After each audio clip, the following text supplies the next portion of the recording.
안녕하십니까. 고독한 낭독회 와주신 여러분들 반갑습니다.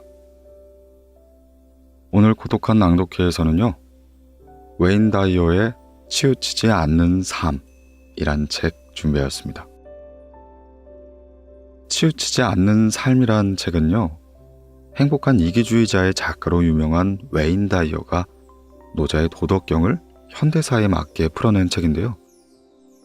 이 책은 모호함과 상징성에 머무르지 않고 노자의 도가를 어떤 방식으로 삶에 실천하고 또 적용할 수 있는지를 말해줍니다. 노자의 도덕경은 성경 다음으로 세계에서 많이 번역이 된 책이죠. 도덕경은 21세기 현재 눈에 보이는 양적 성장에만 초점이 맞춰 있던 삶의 방식에 새로운 변화의 바람을 일으키고 있습니다. 약 2500년 전에 만들어진 노자의 도덕경은 워낙에 오래되기도 하고 원문이 어려운 만큼 우리가 어떤 부분에서의 수용과 가르침을 얻어갈 수 있을지 자칫 어려울 수도 있을 것 같은데요. 이 책은 노자의 도덕경을 다시 읽어봄으로써 그런 고민들을 해결해 줄 수 있는 책인 것 같습니다. 네, 그럼 웨인 다이어의 노자 다시 읽기, 치우치지 않는 삶. 오늘 고독한 낭독회에서 잠시 만나보시죠.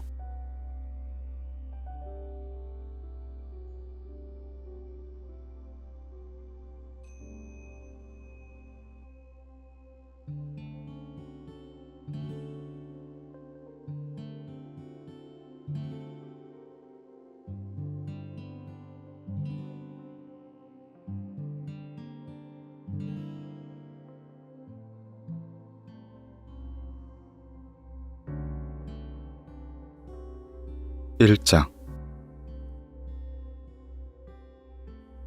말할 수 있는 도는 영원한 도가 아니다. 이름을 붙일 수 있는 이름은 영원한 이름이 아니다. 도는 이름이 있기도 하고 없기도 하다. 이름이 없는 것은 모든 것의 근원이고 이름이 있는 것은 만물의 어머니다. 욕심이 없으면 신비로움을 볼 수 있고 욕심이 있으면 눈에 보이는 것만 본다. 그 신비로움은 모든 이해로 향한 문이다.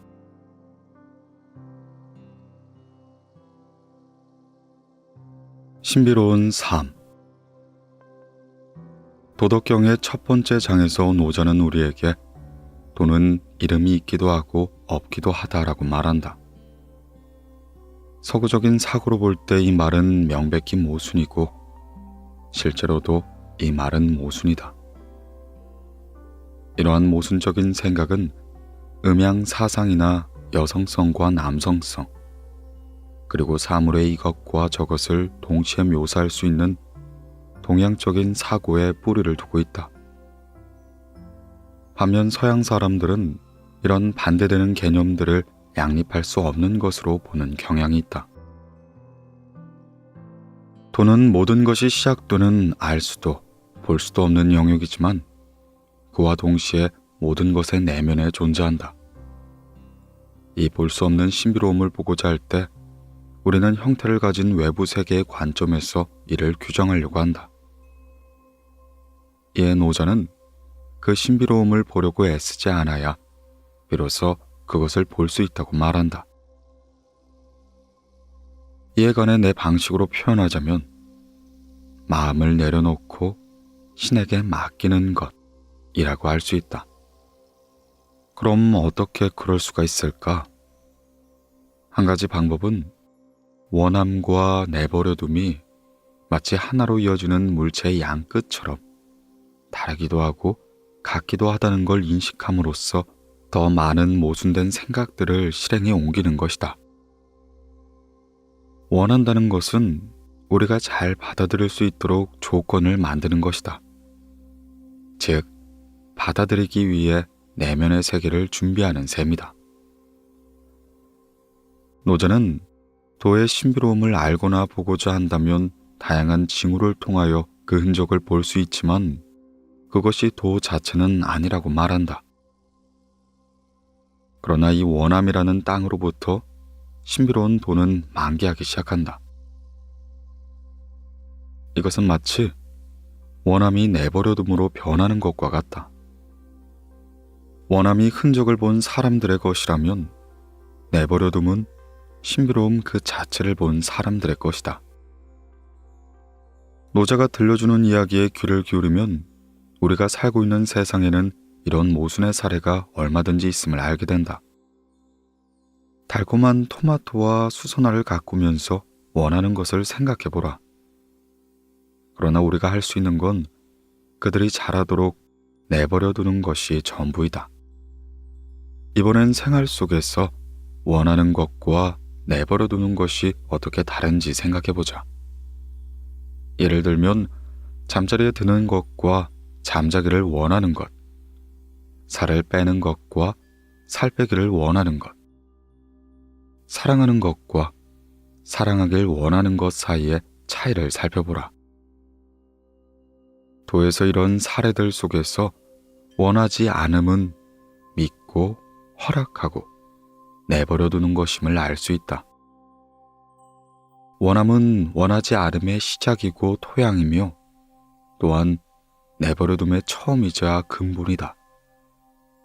그들은 같기도 다르기도 하다. 원하는 것과 내버려두는 것 사이 어디쯤에 자신이 서 있는지 느껴라. 피아노를 잘 치려고 연습을 하고 자동차를 운전하려고 노력한다거나 또는 자전거를 타려고 애쓰는 것은 실제로 피아노를 치고 자동차를 몰고 자전거를 타는 것과 같기도 또 다르기도 하다. 일단 어떤 활동을 원하고 배우게 되면 일부러 애쓰지 않고 내버려두는 시기가 찾아온다.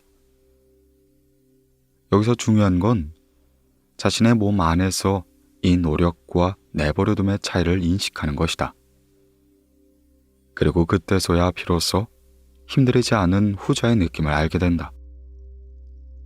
이런 연습이 보이지 않는 신비로움과 보이는 만물에 대한 위대한 깨달음으로 인도될 것이다. 노자가 말하는 만물은 범주가 나뉘고 분류되고 과학적으로 규정된 지구상의 모든 물체들을 가리킨다.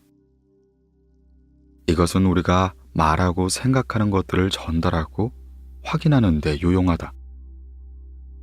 그러나 전문 기술과 최첨단 과학의 발전에도 불구하고 인간은 눈이나 위장 같은 신체 기관은 물론이고 쌀이나 밀 같은 곡식 한 알조차 창조할 수 없다. 이러한 것들은 규정된 세계에서 구성하는 다른 것들과 마찬가지로 영원한 도의 신비로움 속에 나온다. 세상의 단지 이름으로 규정된 것이 전부가 아닌 것처럼 우리 몸을 구성하는 피부와 뼈, 그리고 책이 우리의 전부는 아니다. 우리도 말하는 혀와 듣는 귀, 그리고 분명한 것과 신비로운 것을 보고 경험하는 눈에 보이지 않게 생기를 불어넣는 영원한 도로 이뤄진 셈이다. 의식적으로 이 이름 없는 신비로움을 자연스럽게 내버려두는 것이야말로 도를 터득하는 궁극적인 방법이다. 내버려둔다는 것에 대해 더 생각을 해보자. 강도를 만나거나 부당한 대우를 받는 순간에도 그 신비로움을 믿어야 한다는 뜻일까? 물론 그건 아닐 것이다. 그렇다면 무언가를 변화시키려는 노력을 전혀 하지 말라는 것일까? 물론 이건 역시 아니다. 도덕경에서 말하는 내버려둠은 신비로움 속에 머물며 아무런 방해 없이 당신을 통해 그 신비로움이 자연스럽게 흐르도록 내버려두는 걸 의미한다. 신비로움이 펼쳐지도록 내버려둔과 동시에 형태 안에 머무는 모순을 허락하는 것이다. 도를 행하라. 신비로움 속에 사는 자신만의 길을 찾아라. 노자가 첫 번째 장에서 말한 것처럼 신비로움은 모든 이해로 향하는 문이다. 신비로움을 즐겨라. 항상 모든 것을 해결하려고 애쓰지 말고 세상이 그냥 펼쳐지도록 내버려두라. 모든 것은 신이 주신 순서에 따라 이루어질 것이므로 그냥 내버려두라. 무언가를 해결하기 위해 너무 열심히 노력하지 마라. 그저 자연스럽게 흘러가게 냅둬라. 당신의 친구와 자녀, 부모님, 상사 또는 다른 누구라도 너무 깊이 이해하려 애쓰지 마라. 돈은 언제나 작용하고 있다. 뜻대로 일이 되지 않았을지라도 그 상황을 있는 그대로 받아들이는 연습을 하라. 긴장을 늦춰라. 자연스럽게 내버려둬라. 세상을 있는 그대로 받아들이지 못하고 세상은 이래야 한다고 규정하고 있는 자신을 매 순간 인식하라. 예리한 관찰자가 되라. 비판은 적게 하고 많이 들어라. 신비로운 매력과 우리 모두가 경험하는 불확신성에 대해 마음을 활짝 여는 시간을 가져라. 규정하고 분류하기를 멈추는 연습을 하라. 우리는 학교에 다니면서 사물을 규정하는 법에 대해 배웠다. 좋은 점수를 받기 위해 사물을 올바르게 정의할 수 있도록 열심히 공부했다. 교육기관들은 모든 걸 구별할 수 있고 특정한 영역의 지식을 가진 졸업생으로 우릴 분류하는 꼬리표를 부여하겠다고 억지를 부린다. 그러나 누가 말하지 않아도 우리는 어떤 직함이나 학위 혹은 특정 이름표가 우리를 정의할 수 없다는 사실을 잘 알고 있다. 물이라는 단어 그 자체가 물이 아닌 것처럼 이 우주의 무엇도 그것에 붙여진 이름과는 다르다. 사물의 범주를 분류하고 나누려는 우리의 노력에도 불구하고 각각의 동물과 꽃, 광물, 인간은 결코 정확하게 묘사될 수가 없다. 이와 마찬가지로 돈은 우리에게 이름으로 불릴 수 있는 이름은 영원한 이름이 아니다 라고 말한다. 우리는 우리가 분류하고 외우는 것이 아닌 보고 느끼는 것의 의미를 이해해야 한다.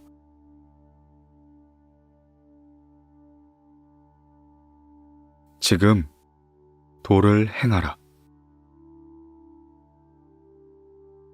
오늘 하루 중 당신이 다른 사람이나 상황에 관련해서 겪고 있는 힘겹고 화나는 일에 주목하라. 원함과 내버려둠의 사이에서 당신이 어디쯤에 위치해 있는지 그 내면을 들여다보고 이를 통해 도를 행하겠다고 결심하라. 그 성가신 일이 사라져버림과 동시에 그것을 있는 그대로 내버려두는 모순을 당신에게 허락하라. 당신의 생각 속에서 그 느낌을 찾아보고 그것이 당신의 몸속에 어디 있는지 어떻게 움직이는지 느낄 수 있도록 자신을 내버려두라. 아무런 편견 없이 마음을 열고 당신 안에 있는 그 신비로움과 친해질 수 있도록 마음을 확장하라. 그리고 그 느낌이 어떻게 자신을 드러내는지에 주목하라. 아마도 뱃속을 돌아다니고 뼈를 단단하게 하고 심장을 뛰게 하거나 때론 목을 조일 수도 있다. 그런 느낌이 어떤 것이든 간에 그 느낌이 당신 안에 알 수 없는 정체를 메신저로 여기고 지켜봐라. 판단을 미루고 주의를 기울여라. 그 느낌이 사라지길 바라는 자신의 마음에 주목하는 것이다. 느낌을 관찰하라. 어떤 느낌이든 그냥 받아들여라. 규정하려 하지 말고, 설명하려 하지 말고, 방어하려 하지 말고 내면의 신비로움과 만나봐라. 그것은 혼자서 알아내야 하는 미묘한 느낌일 것이다. 신비로운 삶을 경험하는 기반을 마련하는 사람은 오직 자신뿐이다.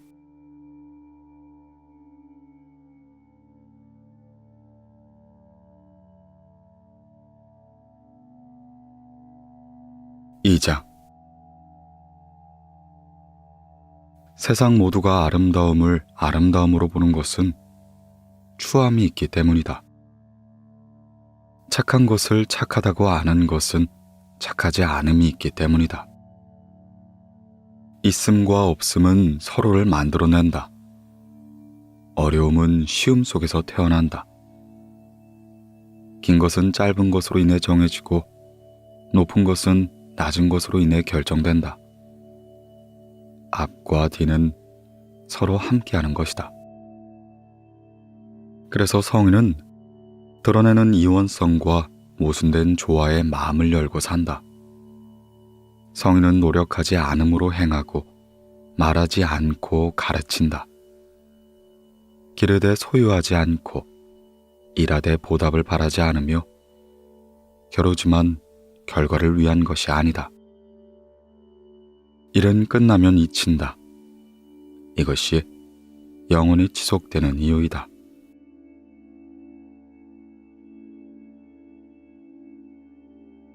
모순된 조화를 따르는 삶. 어떤 사람이나 사물을 아름답다고 생각하는 것은 판단을 부추기고 이중성을 장려하는 우리의 믿음 체계에 그 뿌리를 두고 있다. 이런 사고방식은 우리 문화 속에 아주 일반적이며 때로는 사회적으로 가치가 있다고 여겨지기도 한다. 나는 당신이 도덕경의 2장을 읽으면서 모순된 조화에 대해 탐구해보길 바란다. 생각을 바꾸면 삶이 달라지고 진정한 조화의 환희를 맛보게 될 것이다. 누구나 아름다움이 추함에 의해 결정된다는 것을 경험해 본 적이 있을 것이다. 아름다움에 대한 인식은 추함을 낳고 추함에 대한 생각은 반대로 아름다움을 만든다. 이러한 믿음 체계 속에서 얼마나 많은 개념들이 이처럼 정반대의 것에 따라 결정되는지 생각해봐라. 키가 큰 사람은 그보다 작은 사람과 비교하지 않고선 존재할 수가 없다. 죽음이 없다면 삶도 존재할 수 없다.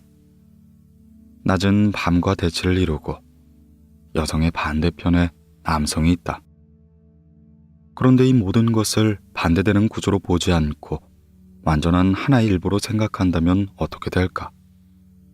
바로 이것이 노자가 성인은 드러나는 이원성과 모순된 조화에 마음을 열고 산다 라고 말한 의미일 것이다. 서로 반대라고 생각하는 것들이 조화를 이루고 공존하는 모습을 상상해봐라. 결국 반대라는 개념은 세상에서 인간의 마음이 만들어낸 판단의 결과일 뿐이다. 수선화는 대지가 더 아름답다거나 추하다고 생각하지 않는다. 독수리나 쥐는 우리가 삶과 죽음이라고 부르는 서로 정반대의 것들에 대한 감각이 없다. 나무나 꽃, 그리고 동물들은 추함이나 아름다움을 따지지 않는다. 그들은 어떠한 판단도 내리지 않은 채 영원히 도의 조화 속에서 그저 존재할 뿐이다. 성인은 이원성에 얽매이지 않기 때문에 눈에 보이는 것에 대해 어떤 견해를 만들지 않고 그 근원을 폭넓게 다룬다. 비판하지 않고 완전한 하나됨 속에서 사는 것이야말로 노자가 안내하는 삶의 길인 것이다. 그는 반대되는 것들을 하나로 엮어서 통합된 삶을 살아갈 수 있는 지혜를 우리에게 선물한다. 눈에 보이는 이원성을 그대로 수용하여 조화를 이루는 것이야말로 도의 완성이라고 할 수 있다. 삶과 죽음은 결국 같은 것이다. 선과 악은 판단의 문제이며 이들은 서로 규정하기 위해 존재한다. 이는 통합된 삶의 모순이며 이것이 도 안에서 살아가는 방법이다. 삶의 매 순간마다 모순 속에 살며 이를 호흡하는 연습을 하라. 우리의 몸은 육체라는 한계를 갖고 있다. 몸은 시작과 끝이 있고 물질로 구성되어 있다. 그러나 우리의 본질은 이러한 물질적인 요소가 아니고 무한한 형체가 없는 것이다. 당신은 만물 가운데 하나인 동시에 위대한 도 그 자체이기도 하다. 서로 상반되는 생각들을 당신 안에 함께 머무르게 하라. 그리고 그 상반된 생각들이 서로를 해하지 않도록 자연스럽게 품어라. 주변에 영향을 미치는 당신의 자유의지와 능력을 굳게 믿어라. 그리고 동시에 내면에 있는 강렬한 에너지에 몸을 맡겨라. 선과 악은 한 곳에서 나온 서로 다른 모습이라는 사실을 기억하라. 도의 조화로움을 유지하면서 물질 세계의 이중성을 수용하라. 그러면 내가 옳고 다른 사람은 틀렸다고 판단할 필요가 없어진다. 만약 노저가 오늘날의 세상을 보았다면 다음과 같이 제시했을 것이다. 하나된 삶을 살아라. 모든 것은 선과 악 또는 옳고 그름으로 구분짓는 그릇된 성향은 버리고 조화로운 세상에 발을 들여놓아라. 아름답다거나 못생겼다는 판단은 물질 세계의 기준일 뿐이다. 이원성이라는 것은 결국 일종의 심리게임이라는 사실을 명심하라. 사람들은 세상을 자신이 보는 방식대로 본다. 따라서 언제나 비판이 필요한 것도 아니고 비판이 반드시 유용한 것도 아니다. 당신과 다른 모든 사람들의 내면에 깃든 도를 보고 그렇게 관찰한 것들과 화해를 하라. 반드시 어디에 있어야 한다거나 혹은 무엇을 해야 한다는 식의 생각에서 벗어나 착한 짐승이 되어라. 예를 들어 한 마리의 수달이 되어서 수달다운 삶을 사는 당신의 모습을 상상해봐라. 당신은 선하지도 악하지도 않고 아름답거나 못생기지도 않았으며 부지런하지도 게으르지도 않은 그저 한 마리의 수달일 뿐이다. 어떠한 판단도 하지 않고 그저 자유롭게, 평화롭게, 재미있게 물속을 헤엄치는 것이다. 육체를 벗어나야 할 순간이 오면 하나됨의 순수한 신비 속으로 당신만의 공간을 찾아 떠나는 것이다. 이것이 바로 노자가 일은 끝나면 잊힌다. 이것이 영원히 지속되는 이유이다. 라는 말을 통해 뜻하는 바이다. 꼭 죽어야만 영혼을 경험할 수 있는 것은 아니다.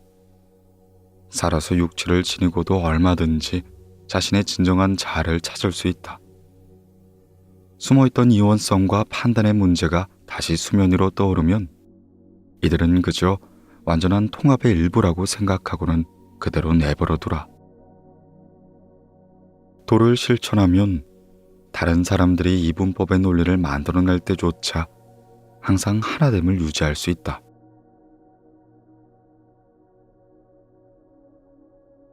덜 노력하고 더 많이 얻어라.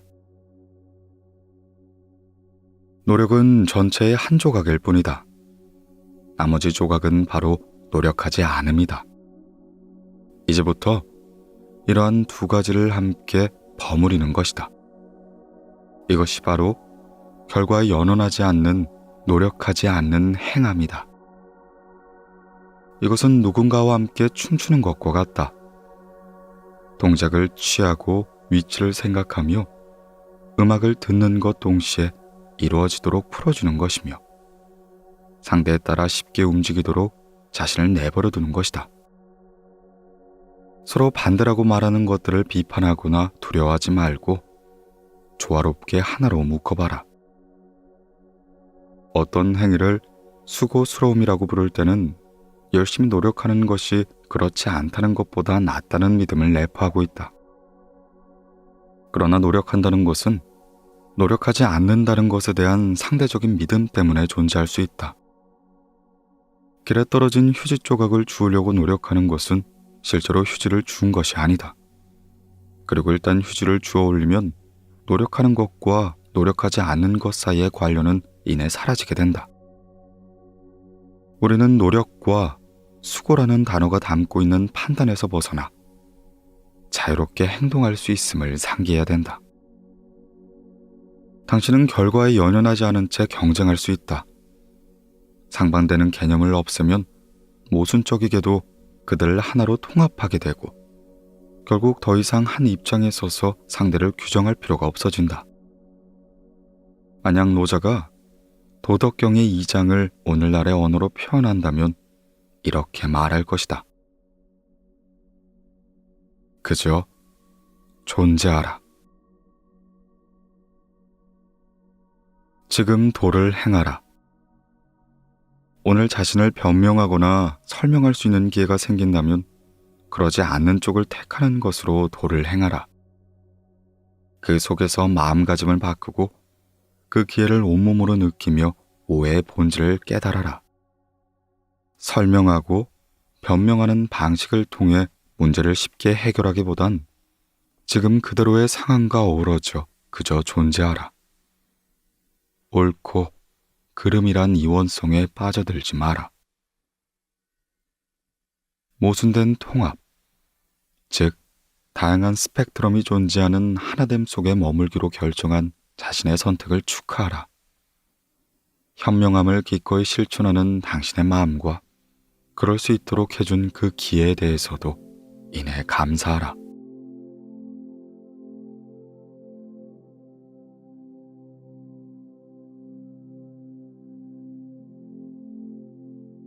(3장) 주위를 기하게 떠받들면 경쟁이 생길 것이다. 재물을 중요하게 여기면 사람들은 도둑질을 할 것이다. 탐낼 만한 것을 보이지 않아야 백성들의 마음이 어지럽지 않다.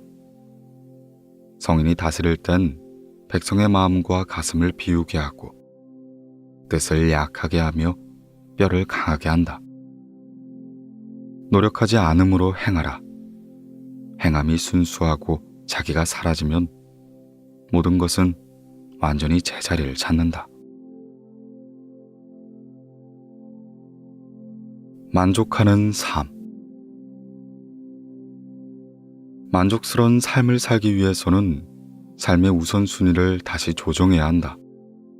욕망에만 집착하면 결국 외적인 요인이 우리를 지배하게 된다. 돈이나 권력, 사회적 지위를 쫓는 것은 도를 향한 우리의 눈을 가리고 우리를 만족으로부터 점점 멀어지게 한다. 우리의 예고가 재산, 지위, 권력 등을 얻는 것에 집착함으로써 우리는 소유와 성취를 과대평가하게 된다.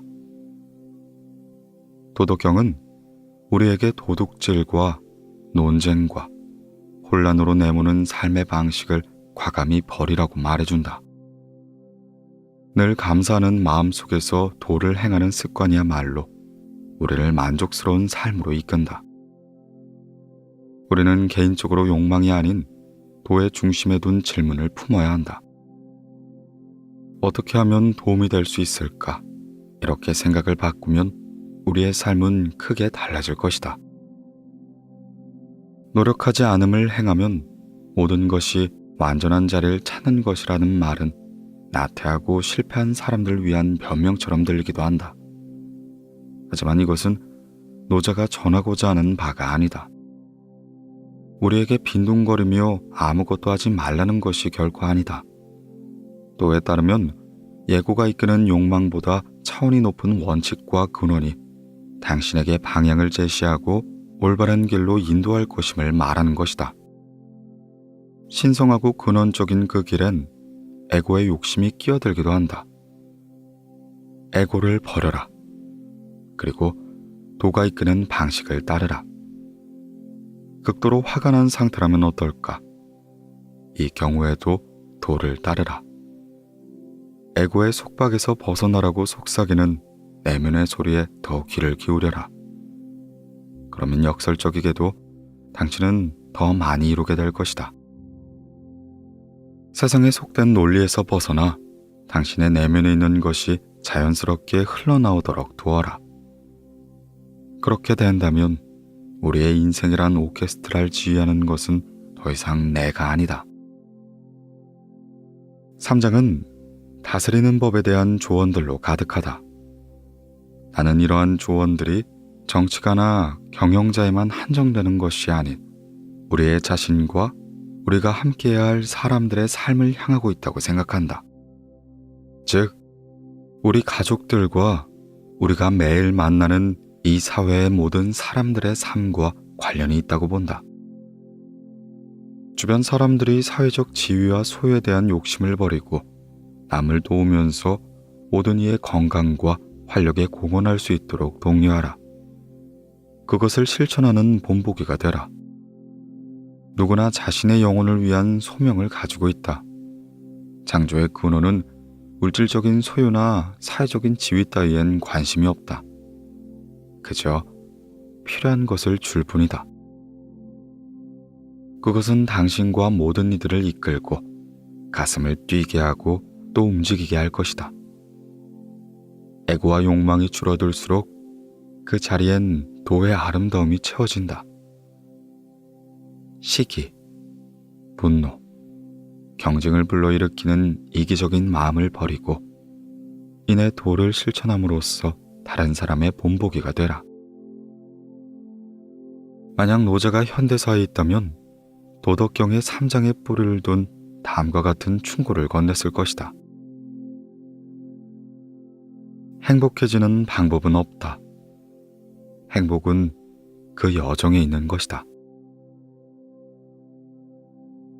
당신은 이루어지기만 하면 모든 것이 해결되리라 믿는 여러 가지 목표들을 가지고 있을 것이다. 하지만 지금 이 순간 당신의 행복지수를 점검해 본다면 예전에 가졌던 목표 중의 일부가 이미 이루어졌음에도 그것들은 지속적인 기쁨을 주지 않음을 발견하게 될 것이다. 욕망은 불안과 스트레스 그리고 시기심을 낳을 뿐이다. 외적인 사건이 기쁨을 가져다 줄 것이라는 믿음은 버리고 삶에서 마주치는 모든 사소한 일들 속에서 행복을 찾는 것이다. 도의 여정에서 조화롭게 머물면 당신이 그토록 바라던 모든 것들이 삶으로 흘러들어오기 시작할 것이다. 좋은 사람들, 경제적인 뒷받침, 그 밖에 필요한 모든 것들이 함께 찾아올 것이다. 스스로를 너무 몰아세우지 마라. 지금 있는 그대로의 감사와 경외의 마음을 가져라. 당신의 인생을 좌우하는 것은 원대한 포부를 위해 마련된 시시콜콜한 목록들이 아니다. 그보다 훨씬 크고 중요한 그 어떤 것이다. 라고 노자는 말한다. 도는 만물의 근원이다. 도의 완전함을 믿으라.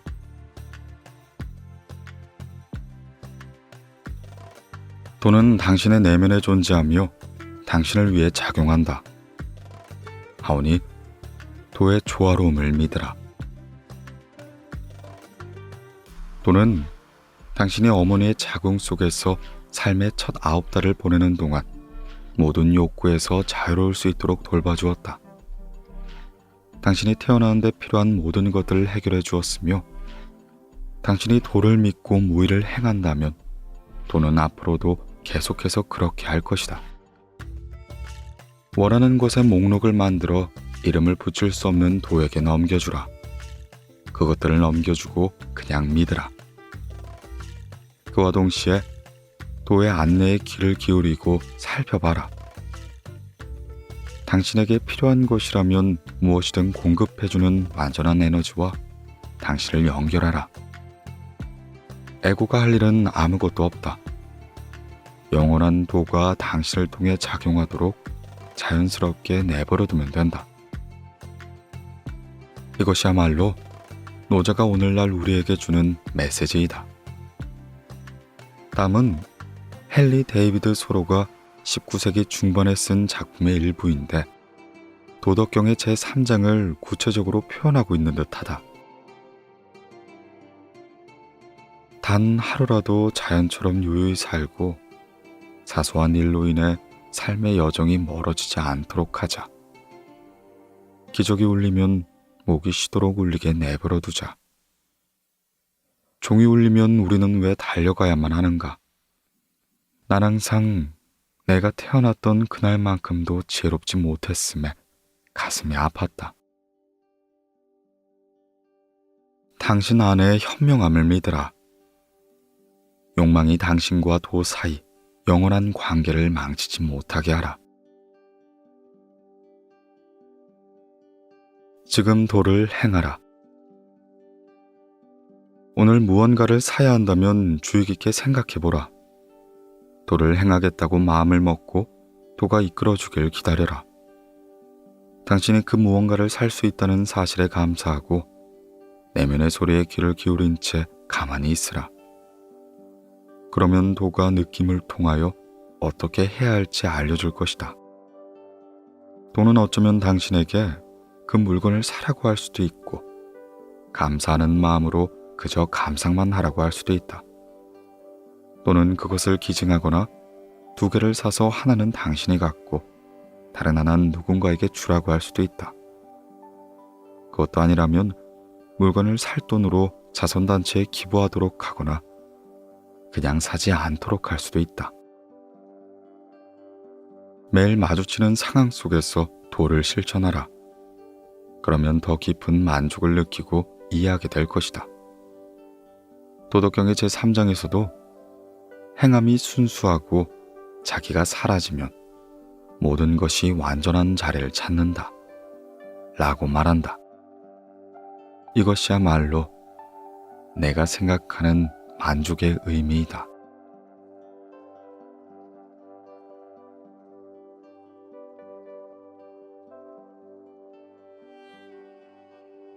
제4장. 도는 비어있지만 담이 없고 끝없이 깊으며 모든 것의 근원이다. 도 안에서 날카로운 경계는 무뎌지고 얽힌 매듭은 풀어진다. 태양은 구름에 가려 부드러워지고 티끌은 하나로 뭉치게 된다. 도는 보이지 않지만 언제나 존재한다. 나는 누가 그것을 태어나게 했는지 알지 못한다. 도는 모두의 공통된 원형이요 만물의 아버지다. 무한한 삶. 도는 모든 생명의 근원이다. 도는 비어있는 동시에 무한하다. 또한 도는 통제할 수 없고 그 수를 세거나 양을 측정할 수도 없다. 생명을 주는 에너지인 도는 언제나 기쁨의 원천이다. 우리가 무한한 관점으로 산다면 태어나서 자라고 늙어서 죽는 과정을 거치는 육체가 우리 자신을 증명하는 유일한 상징이란 고정관념에서 이내 벗어나게 될 것이다. 당신은 사람의 모습으로 태어나 날카로운 경계와 얽힌 매듭의 세상을 살아가는 무한한 존재이다. 드러나지 않게 생명을 주는 도의 힘은 언제나 당신의 내면과 당신 주위로 모여들게 된다. 도는 다음이 없고 끝이 없다. 그래서 도의 샘은 마르지 않는다. 도덕경의 제4장은 당신은 누구인가? 라는 질문에 뭐라고 답할지 생각해보라고 한다. 노자는 당신 자신의 무한함을 깨닫는 것이야말로 내면에 흐르는 창조적 에너지의 근원에 다가서는 길이라고 말한다. 예를 들어 당신은 불행한 사람을 돕고 싶지만 현실적인 제약 때문에 그들을 도울 시간과 힘이 부족하다고 생각할 수 있다. 그러나 현재 직업이나 생활 수준에서 한 걸음 더 나아가 무한한 창조의 에너지가 이미 당신의 일부라는 사실을 이해한다면 알지 못하였던 시간과 힘이 저절로 그 모습을 드러내게 될 것이다. 자신의 무한함이 이끌려 다른 사람의 돕는 모습을 상상하는 건 결국 도라는 공통된 원형에서 비롯된 당신의 비전을 완성하여 행동과 실천으로 이어지게 할 것이다.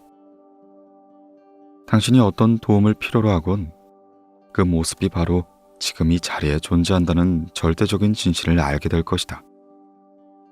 도는 비어있지만 틀림없이 존재한다. 도는 다음이 없고 끝이 없으며 모든 것의 근원이다라고 노자는 다시 말한다. 언제 어디서나 도가 존재함을 아는 것은 결핍에 사로잡혀 있지 않다는 뜻이다. 그런 일은 절대로 일어나지 않을 거야. 이것은 내 운명이 아니야. 내 주제에 그런 행운이 오겠어? 라고 생각하는 순간 이내 즐거움은 사라진다. 이런 부정적인 생각 대신 당신이 원하는 것이 곧 이루어질 것이라 상상하라. 아니, 벌써 이루어졌다고 믿어라. 이 새로운 자화상은 우리로 하여금 더욱 멋진 삶을 살게 한다. 우리는 활기로 가득해지고 도와 영원히 연결된다.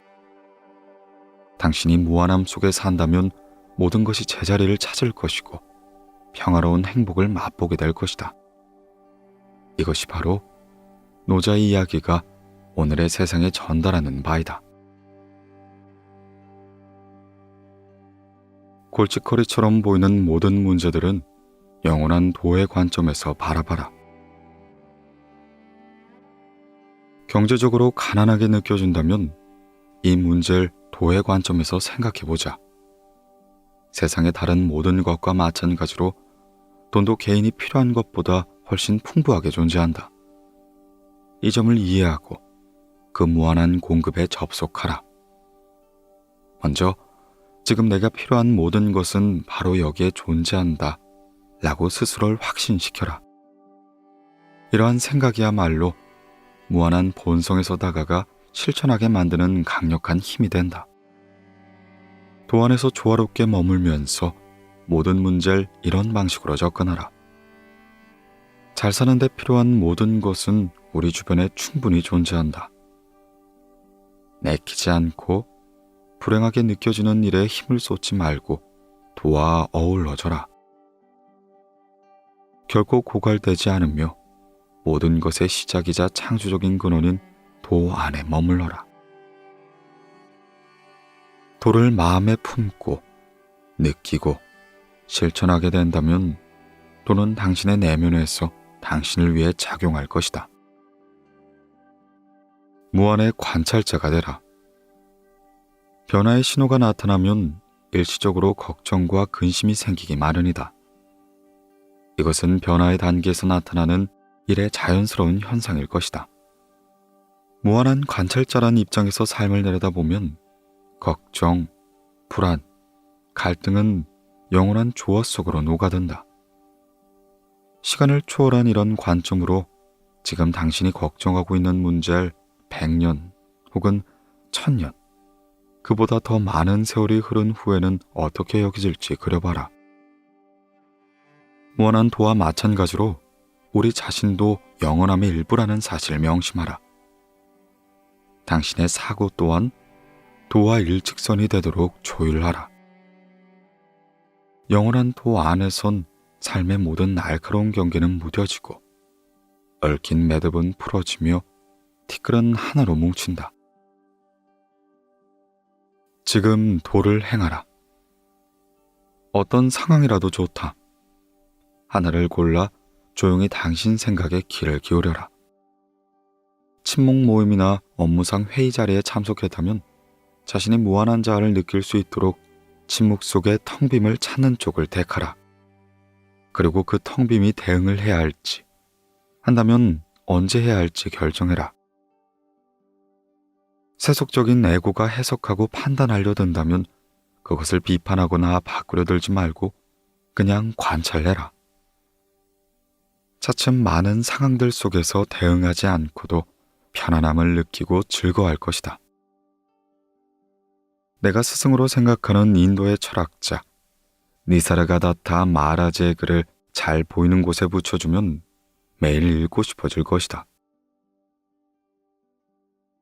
내가 아무것도 아님을 이해하는 것이 지혜라면 내가 전부임을 깨닫는 것은 사랑이다. 그리고 그 둘 사이를 오가며 내 삶은 나아진다. 살아있을 동안 할 수 있는 데까지 사랑하라.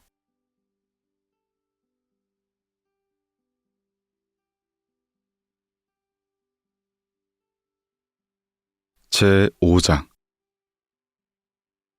하늘과 땅은 치우침이 없어 만물을 지푸로 만든 개처럼 여긴다. 성인도 이처럼 치우침이 없어 백성을 지푸로 만든 개처럼 여긴다. 성인은 하늘과 땅 같아서 누구도 유별나게 귀하게 여기지 않고 어떤 사람도 꺼리지 않는다. 성인은 아무런 조건 없이 자신의 보물을 누구에게나 주고 또 준다. 하늘과 땅 사이에는 풀무와 같은 공간이 있어서 비어있을 때 다함이 없다. 이는 쓸수록 더 많이 생긴다. 중심을 지켜라. 사람은 고요히 앉아 내면의 진실을 찾는 존재이다. 치우치지 않는 삶. 돈은 차별하지 않는다. 하늘과 땅처럼 돈은 치우치는 법이 없다. 돈은 모든 것의 근원이며 보이지 않게 만물을 부양하는 위대한 공급자다. 돈은 다른 것에 줄 힘을 거둬 유독 하나에만 쏟는 편애를 하지 않는다. 바람, 햇빛, 공기, 비 같은 생명 유지에 필요한 요소들은 이 땅의 모두에게 공평하게 나눠진다. 의식의 내부와 외부에서 도의 강력한 특징과 조화를 이루면 진정한 자아를 깨달을 수 있다. 진정한 자아는 도와 조화를 이루고 감정에 치우쳐지지 않는 사려 깊은 태도이다. 진정한 자아를 깨닫게 되면 어떤 삶은 다른 삶보다 더 가치 있는 것으로 여기지 않으며 세속적으로 인기 있는 것을 추구하지 않는다. 이는 노자가 성인은 백성을 지푸로 만든 개처럼 여긴다 라고 말한 것과 같다. 노자는 이 말을 통해 도와 성인이 만물을 어떻게 다루는지에 대해 이야기한다. 스티븐 미첼은 그가 번역한 도덕경에서 지푸로 만든 개는 종교적인 의식에 쓰는 물건으로 의식이 행해지기 전에는 귀하게 여기지만 의식이 끝난 후에는 버려진다라고 말했다. 다시 말해서 도교에서는 밀려 들어오고 흘러나가는 밀물과 썰물처럼 존재를 편견 없이 대한다. 성인은 이러한 치우침이 없는 깨달음을 통해 우리 의식 속에 있는 모든 지푸로 만든 개 안에서 신성함을 찾아낸다. 도덕경의 제5장에서는 우리에게 공평하고 치우침이 없는 도를 깨닫고 그 모순적인 기질을 즐기라고 말한다. 도의 에너지를 더 많이 접하고 도의 시선을 가질수록 우리는 도에 한 걸음 더 다가서게 된다. 도는 결코 소모되는 것이 아니다.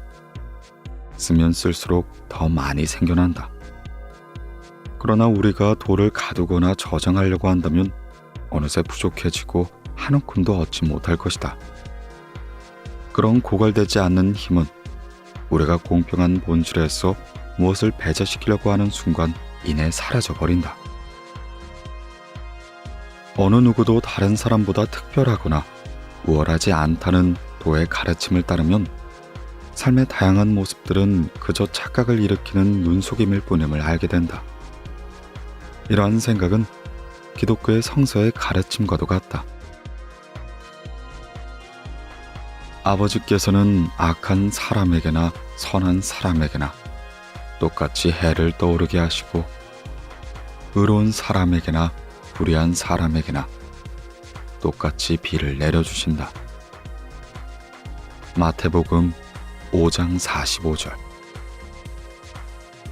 편견 없는 삶을 실천하는 것이야말로 도덕경의 5장을 삶 속으로 끌어들이고 세상에서 그 지혜를 발휘하는 길인 것이다.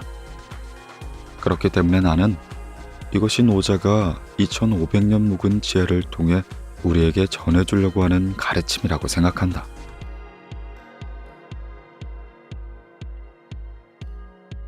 당신의 모든 생각과 행동이 치우침이 없는 도와 조화를 이루도록 하라. 마음속으로 사람을 차별하는 순간 스스로를 특별한 사람으로 격상시키게 되고 따라서 자신은 예외적인 대접을 받을 가치가 있다고 여기게 된다. 스스로 이러한 범주에 올려놓는 순간 덜 가치가 있다고 생각하는 사람보다 자신의 존재가 더 중요해지는 것이다. 이러한 생각은 주위에 가득한 도의 작용을 멈추게 한다. 종교적인 모임을 포함해서 도의 중심을 둔 모든 조직은 몇몇 구성원에게만 특별한 권리를 부여하지 않는다. 구성원들과 외부의 사람들에게 자신이 얼마나 돈독한 관계를 유지하고 있는지 납득시킬 수 있다고 하더라도 차별하고 펴내는 행위는 진정한 자아가 작용하는 걸 방해하게 된다.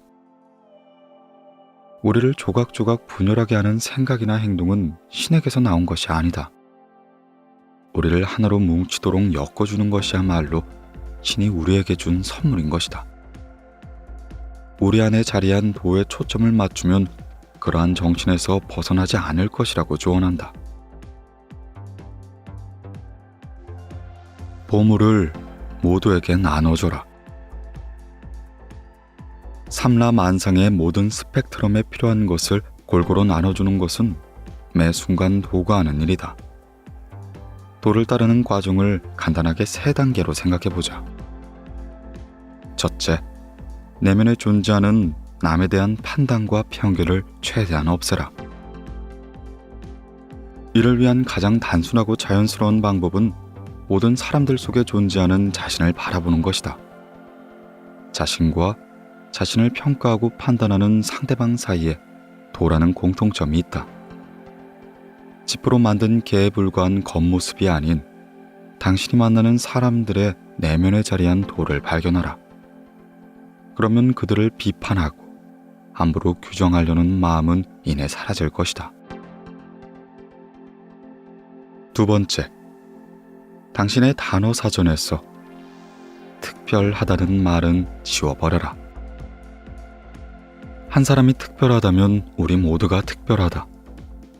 그리고 우리 모두가 특별하다면 더 이상 특별하다는 말은 의미가 없다. 특별하다는 말에는 더 많은 혜택을 누릴 수 있다는 뜻을 내포하고 있기 때문이다. 세 번째, 치우침 없이 도를 실천하고 내면의 공간과 연결됨으로써 너그러운 마음을 펼쳐라.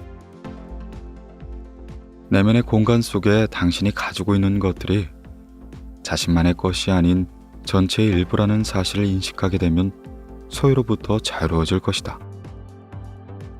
조건 없이 나누다 보면 도를 실천함으로써 자신의 편견이 사라지고 있음에 전율하게 될 것이다. 도는 바로 당신의 내면에 존재하는 진리이다. 결코 말하지도 않은 도와 연결되어 그 평화와 기쁨 속에 항상 머물도록 해라. 지금 도를 행하라. 오늘 하루 동안 다른 사람과 나누는 대화나 상황에 편견 없는 마음으로 다가가 보자. 그 편견 없는 마음이 당신의 행동과 반응을 자연스럽게 인도할 것이라고 믿어보자. 한 무리의 사람들, 친구들과 가족 또는 전혀 모르는 사람들에게 이러한 태도를 계속해서 실천해봐라. 치우침 없는 태도로 상황이나 사람들을 대해야 한다는 사실을 스스로에게 일깨워줘라. 예를 들면, 지금 저를 이끌어주세요. 신이시여, 저 좀 도와주세요. 하는 식으로 말이다. 이런 간단한 주문을 마음속으로 반복해서 외우면 편견이나 선입견이 생기는 걸 막을 수 있다. 그러나 이보다 더 매력적인 것은 치우침이 없는 그 순간들에 벌어지는 모든 일에 긴장을 풀고 마음을 완전히 열어놓았을 때 그 느낌이다.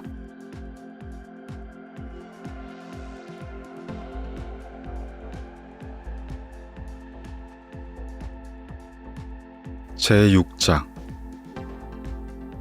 결코 사라지지 않는 정신을 신비의 여인이라 부른다. 신비의 여인은 세상의 전부가 된다 할지라도 그 완전한 순결을 잃지 않는다. 그녀가 비록 다양한 모습으로 변한다 해도 진정한 본질만은 고스란히 남는다는 얘기다. 신비한 여인에 이르는 문은 창조의 근원. 그녀의 목소리를 들으라. 창조를 통해 메아리치는 그 소리를 들으라. 그녀는 반드시 존재를 드러내고 우리를 우리의 완전함으로 인도한다. 그것은 비록 보이지 않지만 지속되고 결코 끝나지 않는다.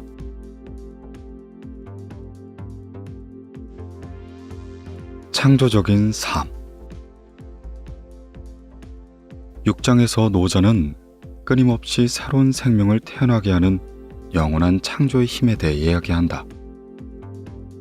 신비한 여인의 힘은 계속하여 자신을 온전히 드러내고 있다고 말한다. 우리에게 삶을 통해 다양하게 메아리치는 창조의 소리를 깨달으라고 한다. 즉, 창조적인 삶은 여성적인 원리를 의식하며 살아가는 삶일 것이다. 이 신비한 여인은 계속하여 새 생명을 낳는다. 그리고 도덕경은 그 여인에게 이르는 문이 바로 창조의 근원이라고 말한다. 도덕경은 그 무한한 영역에 다가서서 함께 창조하거나 창조적으로 살아갈 수 있는 능력이 우리에게 있다고 말한다. 결코 마르지 않는 그 에너지는 그것을 의식하건 하지 않건 간에 우리 안에 작용하는 우리 유산인 동시에 운명인 것이다. 도를 실천하면서 얻는 깨달음은 우리가 현실 속에서 궁극적으로 이루어야 하는 온전함으로 우리를 이끈다. 노자의 글은 거의 2500년 전에 쓰여졌지만 시대를 초월한 메시지를 통해 21세기에 꼭 맞는 조언을 던진다. 시대에 따라 그 표현은 달라질 수도 있겠지만 여성적인 힘은 우리를 완성된 모습으로 이끌 수 있으며 또 그렇게 할 것이다. 내면 깊이 울려 퍼주는 타고난 창조성을 깨닫는다면 새로운 아이디어를 얻고 새로운 청취를 이루고 새로운 프로젝트를 완수하게 될 것이다. 그리고 삶을 이해하는 새로운 방법을 터득하게 될 것이다. 덩 밍다오는 그에 져서 마음의 눈을 밝혀주는 도 365일에서 신성한 여성의 힘은 하늘로 치솟아 거대한 자연 속으로 미끄러지는 새들의 노래와 같다 라고 말한다. 삶에서 이것을 느낄 수 있다. 사건들은 완벽한 색으로 빛나는 리듬에 맞춰 일어날 것이다. 몸으로 그것을 느낄 수도 있다. 그 힘은 신경계를 흥분시키는 가슴 뛰는 크레센도에 따라 당신의 내면에서 솟아오를 것이다. 또한 영혼을 통해 그것을 느낄 수도 있다. 당신은 새들의 노래처럼 현실의 풍경 속에서 울려 퍼질 완벽한 우아함 속으로 접어들게 될 것이다. 이처럼 도가 다가오면 온 힘을 다해 거기에 올라타라. 참견하지도 말고 멈추지도 말고 도에게 갈 곳을 정해주지도 말고 그저 흐르게 내버려둬라. 그리고 그것을 따라가면 된다. 다음은 창조적인 삶을 위한 사색의 조각들이다.